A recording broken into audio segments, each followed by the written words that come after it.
नमस्कार। उम्मीद पे दुनिया कायम है के सफ़र में आप सबका हार्दिक स्वागत है। एक लंबे अंतराल के बाद आप सबसे रूबरू होने का समय निकाल पाई हूँ। अपने पिछले पॉडकास्ट में मैंने स्वावलंबन की पहल के बारे में जिक्र किया था। चलिए यहाँ से फिर एक बार उसी सफ़र की शुरुआत करते हैं। आज मैं आपको अपनी संस्था साई स्वयं सोसाइटी के द्वारा प्रशिक्षित एक युवा जोड़े की उम्मीदों को पूर्ण करने की लंबी उड़ान के बारे में कहानी सुनाऊंगी। ये उन दिनों की बात है।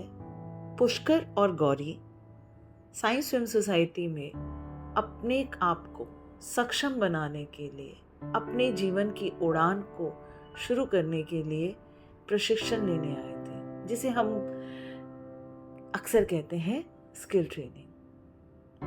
प्रशिक्षण के दौरान उन दोनों का आपस में मेल हुआ, दोनों की जान पहचान पड़ी।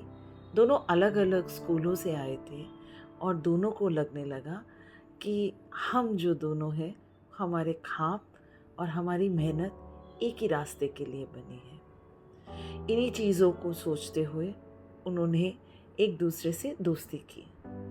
दोस्ती के दौरान दोनों को बस एक ही खौफ था कि पुष्कर भी मुकबधिर है और गौरी भी मुकबधिर है। क्या परिवार वाले इस रिश्ते के लिए या इस मेल के लिए या इस जोड़ के लिए अनुमति देंगे या नहीं? पर वो कहते हैं ना कि जब ऊपर वाला जोड़े बनाता है तो नीचे उनको बनना ही पड़ता है।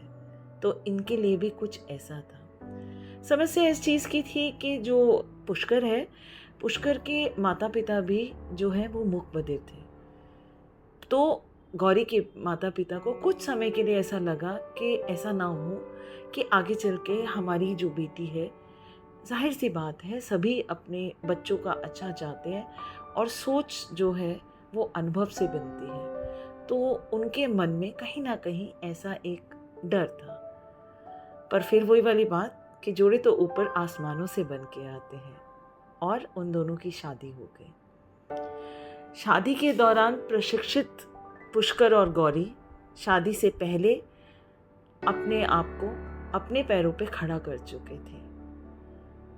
पुष्कर को मुकबधिर होने के बावजूद एक अच्छी मल्टीनेशनल कंपनी में कंप्यूटर ऑपरेटर की जॉब मिल गई थी। गौरी क्योंकि शुरू से ही बहुत ही सुंदर, सरल स्वभाव और बहुत क्रिएटिव थी, तो उसको जो है अपनी क्रिएटिविटी की फील्ड में फैशन डिज़ाइनिंग से रिलेटेड बहुत अच्छा काम मिल गया था। दोनों जो युवा थे उनको अपने सपनों को उड़ान देने का रास्ता मिल गया और वो उड़ने लगे। शादी के बाद तो दोनों को जैसे पंख लग गए। आज गौरी और पुष्कर दोनों एक स्वावलंबन की, स्वाभिमान की जिंदगी व्यतीत कर रहे हैं और उनके अब एक बेटा है जो दिल्ली के किसी एक अच्छे पब्लिक स्कूल में पढ़ता है और दोनों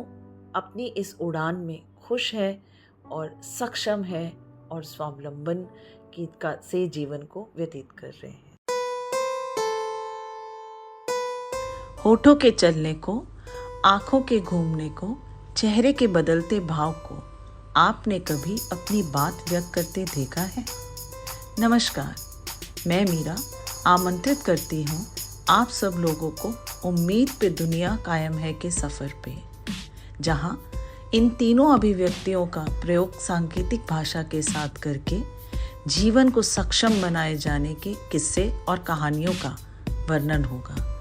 आइए सुनते हैं कुछ अनकही अनसुनी कहानियाँ। कुछ बातों का मतलब, कुछ मतलब की बातें।